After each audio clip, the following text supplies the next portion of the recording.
నమస్కారం. వేదముద్ర న్యూమరాలజీకి స్వాగతం. ఆత్మ విద్య, మహావిద్య, శ్రీ విద్య, కామసేవిత అని లలిత సహస్రనామంలో చదువుకుంటాం.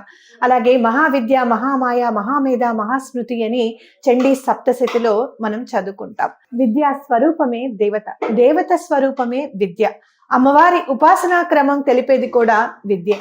మరి అత్యంత ప్రాశస్త్యమైన విద్యల్లో మనకి బాగా అందుబాటులో ఉన్నది దశమహావిద్యలు అని మనం చెప్పుకోవచ్చు. దశమహావిద్యల్లో అమ్మవారు దశ రూపాల్లో మనకి కనిపిస్తారు. మనకి ఎలాంటి బాధలున్నా, ఆర్థిక ఇబ్బందులున్నా, సంతానలేమి సమస్యలున్నా, సంతానంతో ప్రాబ్లమ్స్ ఉన్నా, భార్యాభర్తల మధ్యలో గొడవలున్నా, లేకపోతే గనక ఆస్తి తగాదాలున్నా, ఇవన్నీ కూడా మనకి సమూలంగా ఆ ప్రాబ్లమ్స్ నుంచి బయటపడేటట్టు చేసేది అమ్మవారి అనుగ్రహం అని ఖచ్చితంగా చెప్పుకోవచ్చు. అమ్మవారి దశ రూపాల్లో ఏ ఏ రూపం మనకి, అలాగే గ్రహ దోషాలు ఉంటాయి కూడా, అంటే జాతకంలో గ్రహ దోషాలు ఉంటే కూడా అమ్మవారి ఉపాసన వల్ల అవి మనం అధిగమించవచ్చు అని ఖచ్చితంగా చెప్పుకోవచ్చు. అయితే అమ్మవారి దశ రూపాల్లో ఏ ఏ రూపాన్ని గనక మనం పూజిస్తే గనక ఏ ఏ బాధలు మనకి తొలగిపోతాయి, అమ్మవారు మనకి ఏం ప్రసాదిస్తారు అనే దాని మీద దృష్టి పెడదాం, చూద్దాం. దశ మహావిద్యల్లో మొదటి రోజు మనం కాళీ అవతారంగా పూజించుకుంటాం అమ్మవారిని పూజిస్తే శనిగ్రహ దోష నివృత్తి, శారీరక ఆరోగ్యం, ఆకర్షణ కలుగుతాయి. అలాగే రెండవ రోజు తారా అమ్మవారు, గురుగ్రహ అనుగ్రహం, విద్యా పాండిత్య ప్రాప్తి, సంతాన ప్రాప్తి కలుగుతాయి. మూడవ రోజు షోడశి అమ్మవారు, లగ్న భావ దోష నివృత్తి, ఇహపర సుఖములు, సర్వతోభివృద్ధి కలుగుతాయి.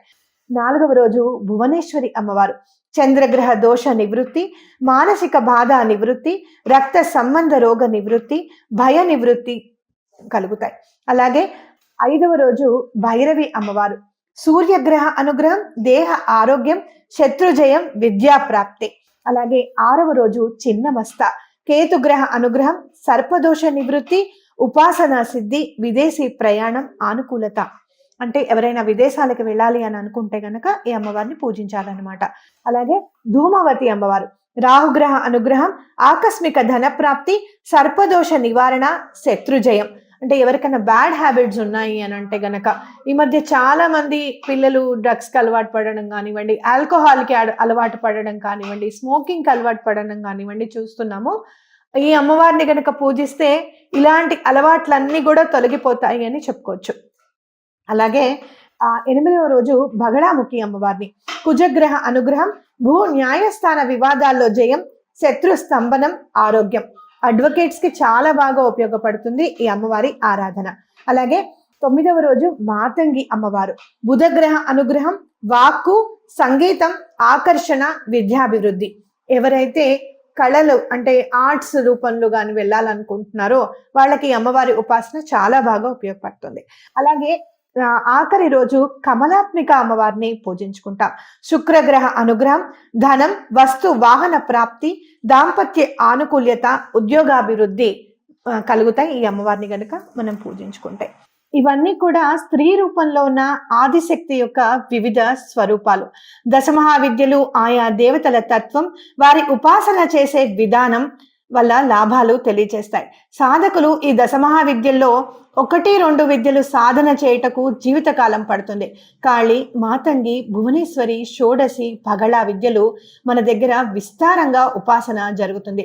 తారా విద్య టిబెట్ పరిసర ప్రాంతాల్లో చాలా మంది సాధన చేస్తారు. చిన్నమస్త, ధూమావతి, కేరళ పరిసర ప్రాంతాల్లో బాగా చేస్తారు.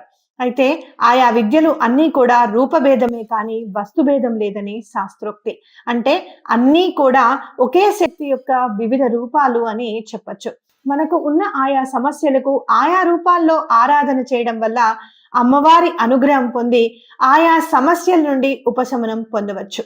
అయితే ఈ హోమాలన్నీ కూడా స్వస్తి శ్రీ క్రోధినామ సంవత్సరం పుష్య శుద్ధ తదియ అంటే 2వ తారీఖు జనవరి నెల 2025 గురువారం నుండి పుష్య శుద్ధ త్రయోదశి అంటే 12వ తారీఖు జనవరి నెల 2025 సంవత్సరం ఆదివారం వరకు ఇట్టి మహాక్రతువు నిర్వహించుటకు సంకల్పించడమైనది.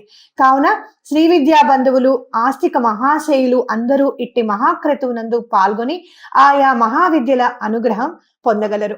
ఈ హోమాలన్నీ కూడా శ్రీ శ్రీ శ్రీ సుభద్రాంబ సహిత యజ్ఞేశానంద పీఠం నందు అత్యంత వైభవంగా అమ్మవారి అనుగ్రహంతో పోగులకొండ మృత్యుంజయ శర్మ గారి ఆధ్వర్యంలో జరుగుతున్నాయి.